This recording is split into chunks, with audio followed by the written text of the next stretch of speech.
Hello everyone, welcome back to the Django tutorial series. In the previous part, we learned about showing data in our templates and we had displayed all of the posts in this post list URL.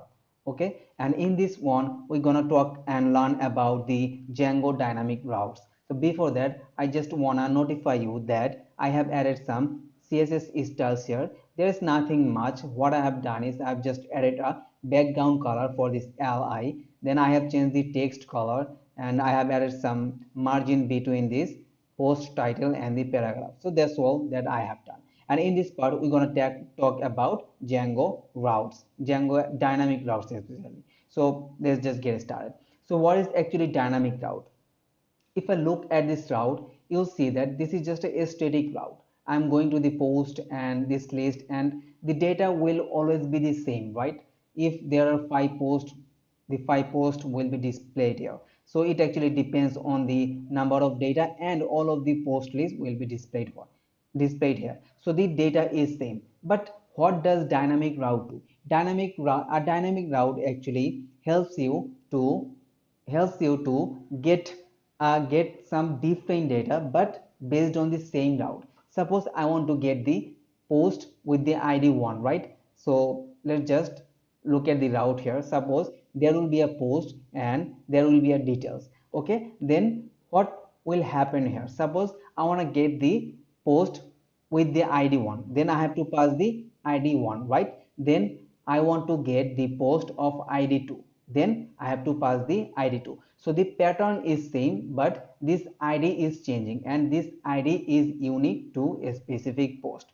So based on this URL we can actually this is a dynamic URL, right? Because the ID is being passed dynamically. So based on this dynamic URL we can actually get a different post details. So that is what dynamic route allows us to do. So let us now see this in action. So what you're gonna do is here we will actually click on a post title and we will fetch that post details. So first of all, to do that I have to get back to my VS Code and I got my server running with my virtual environment active.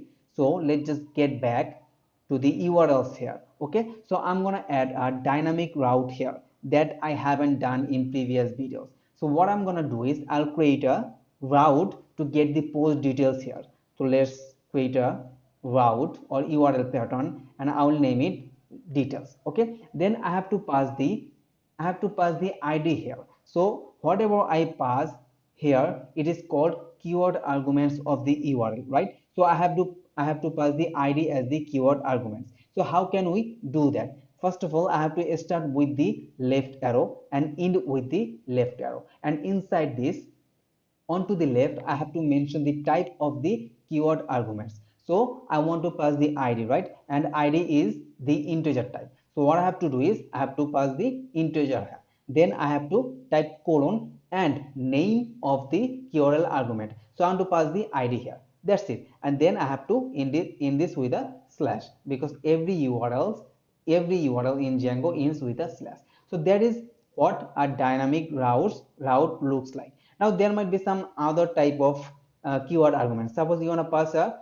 string here, then what you have to do is you have to just type string and there might be some like title. Okay, and there might be some other keyword arguments. So based on your requirements you must build this dynamic pattern. So for this tutorial and for our purpose we have to pass the ID here. So let's just get back to the previous state because I want to pass the ID and that is integer. And now I have to write a view to get the post details, right? So let's just write a view. So first of all, let's just close our server because it will show error because I have not included my view here. So what I'll do is I'll just get back to the views.py inside the post folder and I will write a view to get the post details. So let's write a view.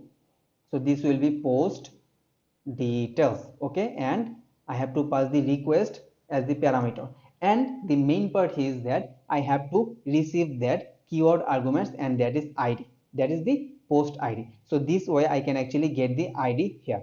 Okay, so first of all what I can do is now I will get the post based on this ID. If the ID is 1, then I will get the post which ID is 1, and if the id is 2, then I will get the post which id is 2 and vice versa. Okay, so how can we get the post?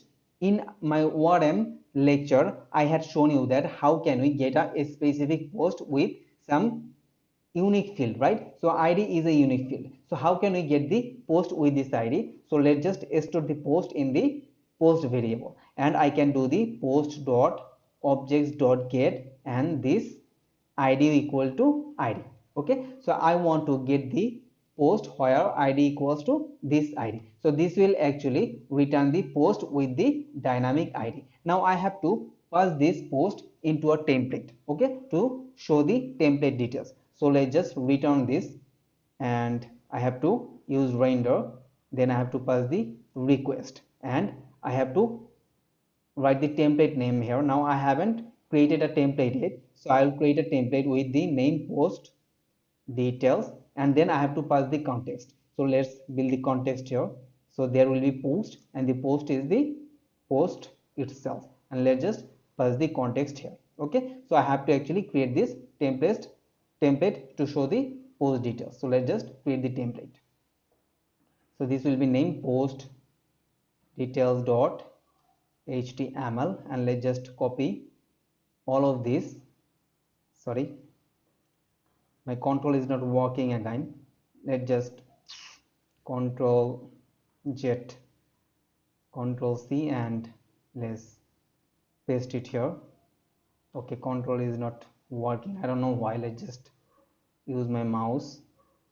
Okay, so this is the html, right? But we do not want to display the post list here, right? We want to display the post details. So let's just remove all of this, and this will be my post details, and here I will use h1, and here I will get the post title. So this will be post dot title, as I have stored my post in the post context variable, right? If I get back to my views, you will see that I have written this post. Okay, and this post actually consists of the post with this id. So I'll get back to my post details page here, and I will do another thing, that is the description, and it's a paragraph, and this will be post description. So post description.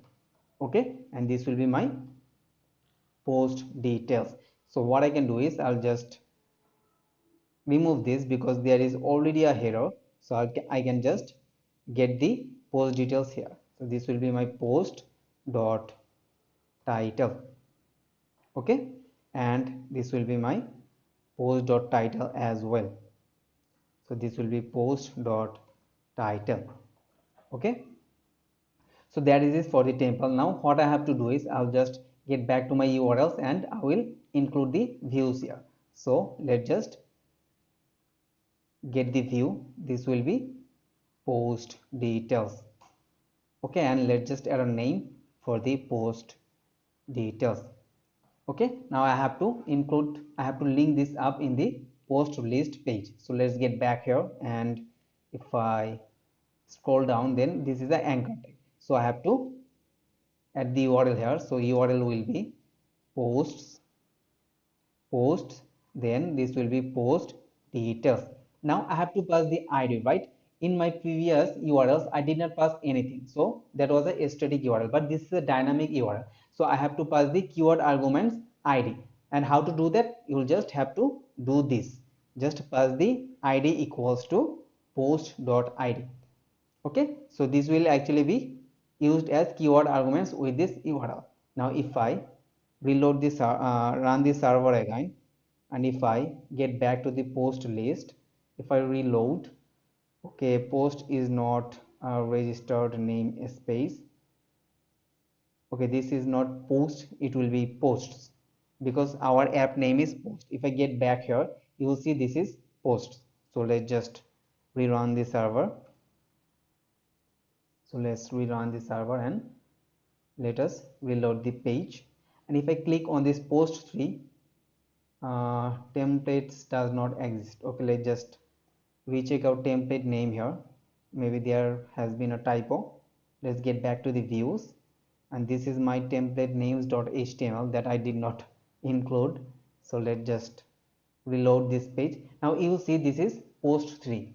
Okay, and this is a post 3 description, and the id is actually 4 because I had deleted a post, that's why it has been 4. Okay, now let's get back here, and if I click on the post 1 here, you will see the id is 1, and this is the post 1, and this is the post 1 description. So the dynamic routing and the dynamic data fetching is working. So look at this route here, this is the post details route, right? But based on the id we are actually fetching a different post. So that is what dynamic route allows us to do. And if I get the id here, you'll just re-verify this. So let's get back here, and I can actually get the id here, so that you can check that the id is same. So let's just print the id here. So if I reload this page, you will see this id is showing here, so it is actually working properly.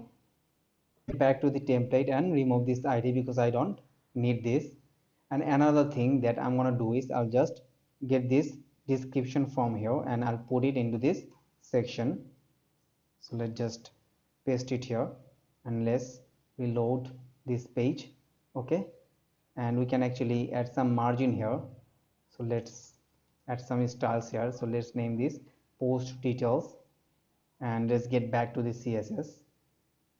Just some decent style will be added here. So let's call this post, then this will be details, and I will get the header. I will add some margin bottom here, that will be on rem. And if I reload this page, okay, it's not working. Let's hard refresh this. Why isn't working? Let's just get back here. This is my post details. This is my post details. Okay, there was a typo maybe. So let's get back here, and if I reload this page, now the margin has been added. Okay, so that is all from the dynamic route. Now another thing that I would like to mention here, let's get back to the urls.py. So I have already mentioned that there might be different kind of qr arguments. Okay, suppose you might have some string arguments, then you have to mention the string here. Then you might have some slug, then you have to mention slug here. Then there is another qr argument, that is uuid. Okay, so you must pass the uuid here. So uuid is a unique, it's some kind of unique identifier. So suppose if you have an uuid that will be used to fetch the data, what you will have to do is just pass the uuid here, and you will pass the uuid here. Okay, so when you actually are requesting some data, and if you do not pass this, if you do not pass the correct keyword argument here, then you will face an error. Okay, so this actually validates this. So let's just get back to our route here. My control is not working, this is really frustrating. Okay, let's just add the name again. So this is post details. Now another thing that I would like to show you here, suppose let's close all of this. Now suppose I have passed 1 here, right? Now someone just might type it wrong. Suppose someone just wants to directly hit the URL, and they just mention, let's get back here. So this is my post details of the post with id2. Suppose there is someone types 50 here. Okay, now there is no post with the id 50. So if I hit enter, you will see post matching query does not exist. So it actually raises an error. And what does it say is that there is no post with this id, right? So we must handle this error. Okay, now when you are in development you are seeing this, but when you will be in server or production, the error will be a bit different. But we must handle this. And how can we handle this in an efficient way? So let's get back to the views here. So what we will do, instead of this get, we will call another function here, that must be import. So let's import this, that is get object 404, and let's just see this in action. So what we'll do, we'll just use this function to get the post, and we must mention the model name here, and id will be id. So what it is actually doing, that it will try to get the object I mean it will try to get the post with the id equals to id. So if I pass 1, then it will try to get the post with the id 1, and if the post doesn't exist, then it will actually raise an error, page not found. Okay, so if I just get back here and if I reload this page, you will see now a different error, and this is actually generic because see, page not found, it is just a common error, and in server when you are in production it will be more generic. So this is how you must handle this. So when you are dealing with some unique things, you must use this, or you can do another thing, that is try catch, but I'll not go into that scope. I'll just use this get object 404 because it is more convenient. Okay, so that was all for this dynamic route, and we'll see some other things in action when these other things come up. But that's it for now. Let's just wrap up. So if I get back to my tutorial playlist here, so I have completed this dynamic routes part. So I'll go into this section and I'll set this level as successful. So that is all for this part, and in the next part we will talk about Django upload image. Okay, so we will talk about how can we use image in our post. So till then, thank you so much for watching and see you in the next one.